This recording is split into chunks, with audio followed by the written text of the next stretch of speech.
let's just start with whether you think this is a crime. You're a lawyer. I'm a lawyer.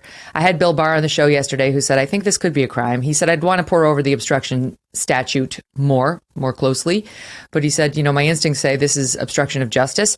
And then Andy McCarthy, who I really respect, I don't agree with everything he writes, but I really respect his opinion. He's like, absolutely. This is obstruction. And this is, he says, I'll just give you what he says. He says, it's a crime to embezzle government records or to convert them to one's own use. The leaker, he says, has stolen a record and converted it to his or her own use for political purposes. That is a crime. Deceptive acts that are intended to have and can have the effect of undermining government processes are illegal. It's a conspiracy to defraud as well, he says. And the leak was intended to undermine Supreme Court opinions or the process for its opinions and so on. So he thinks it's a crime on multiple levels, not just obstruction. What do you think? That seems like a huge stretch to me. They're both obviously very smart and well-qualified lawyers. They're also both prosecutors and tend to see the criminal law in particular in a broader way than perhaps others who say would be defense lawyers. Or Alan Dershowitz was on the show after Barr, and he said it's not a crime, to your point. Yeah, and I would say I find it very, very difficult to see it as being one. Obviously, the classic case when a leak is a crime is when someone who's inside the government leaks classified information. That is explicitly a crime. I think a lot of times it's justifiable to do that, but it's nonetheless illegal under the clear terms of the law. I think you have to use a lot of penumbras and interpretive tricks to read the criminal law to say that anytime a government employee leaks any government record to the media for whatever purposes, that becomes a crime. Think about how much of an abuse that could lead to. That would mean that most leaks on which we rely for transparency in our government, not just leaks of classified information, but almost any time a government employee leaks a draft or a memo or anything that reveals wrongdoing or criminality or corruption or deceit on the part of government officials, that would now become a crime. Okay, I think it's a very dangerous interpretation. Now, this brings me to the DOJ apparently has offered some guidance on when it thinks one should go after a leaker. The statutes are the statutes, but what its guidance says is, quote, it's ill-advised to prosecute anyone who obtained or used the property primarily for the purpose of disseminating it to the public. This is when you're talking about what is theft of government property and when should you go after them. And they say the reason is to protect whistleblowers, people whose primary purpose is public exposure. So they're trying to get to that. Like if there's some person who wants to expose something bad the government's doing, they're not going to go prosecute that person just because they technically violated a theft law. But I'm not sure this person's going to fall within that policy. How is this person a whistleblower? Well, so as I understood, and I haven't read that memo, but I bet having listened to what you just said, I don't think it used the word whistleblower, at least in the passage you read me. It talked about the motive, didn't it? It does. It says like, for an example, a whistleblower. So it is in there. I think they're thinking to me, about Megyn, that. this is the distinction I think they're trying to draw, and I'll just use my experience with the Snowden case. Yes. Obviously, can you just remind people what? Sure. So in 2013, Edward Snowden was working inside the National Security Agency, actually for a private contractor that had been contracted to work for the NSA, and he heard James Clapper go before the Senate and falsely deny that the NSA was collecting dossiers and records on millions of American citizens, and he was holding in his hand the information that proved that Clapper lied.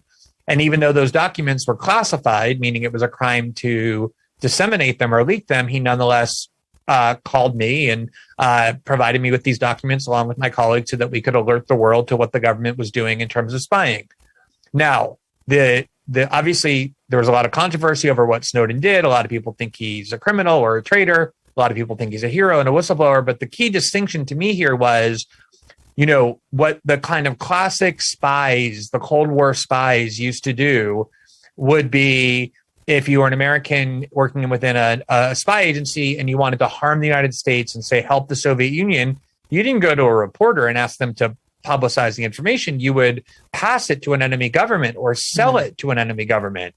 That was always, I emphasize, not Snowden's motive. He could obviously have sold the documents to become very rich to the Iranians, the Russians, or the Chinese, or private hacker groups or terrorist groups. But instead, he wanted to show it to the public. He wanted it disseminated to the public because he thought it was important that the public know what the government was doing.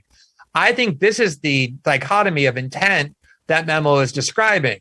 If you're somebody who works inside the government and you find a memo and you don't sell it for your private use or for nefarious purposes, but you believe the public should see it to learn what their government is doing about an important matter like Roe versus Wade and abortion, I think they're saying that given that intent, that should not be prosecuted as a crime when it's not classified information, as this wasn't. If, though, that person were to sell it, to say a news outlet or to some political operatives, the motives then would be different. And I take all of what you said, and I actually agree with everything you said, and you are the perfect person to discuss it with it because you've lived it. I mean, Snowden was in such a different position than this leaker. I mean, he really was a whistleblower and thought we were being lied to and thought this controversial program needed to be exposed, and we were being lied to. There was no question that our leaders were lying under oath to our elected representatives. This is nothing like that.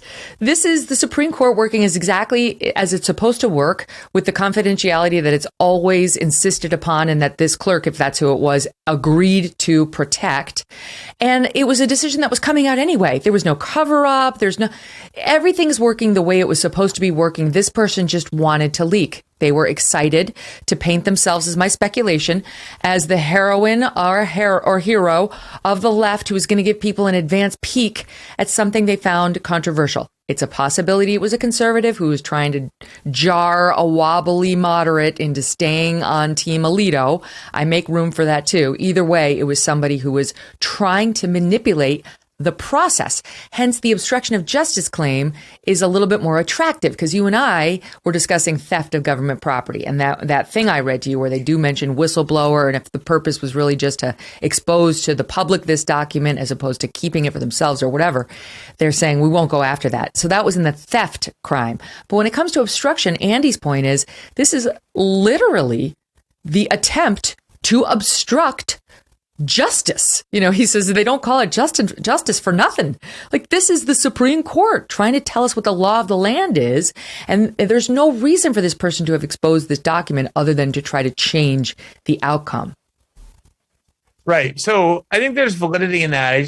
I guess I would emphasize 2 points. One is there's a big distinction in my mind, and an important one, between describing an act as unethical or ill-advised or harmful and saying, let's call in the FBI because this was a major crime. Those are two different things. Lots of unethical acts are not crimes under the U.S. Code. True. And so when I say I don't think it's a crime, it doesn't mean I support or endorse what the person did.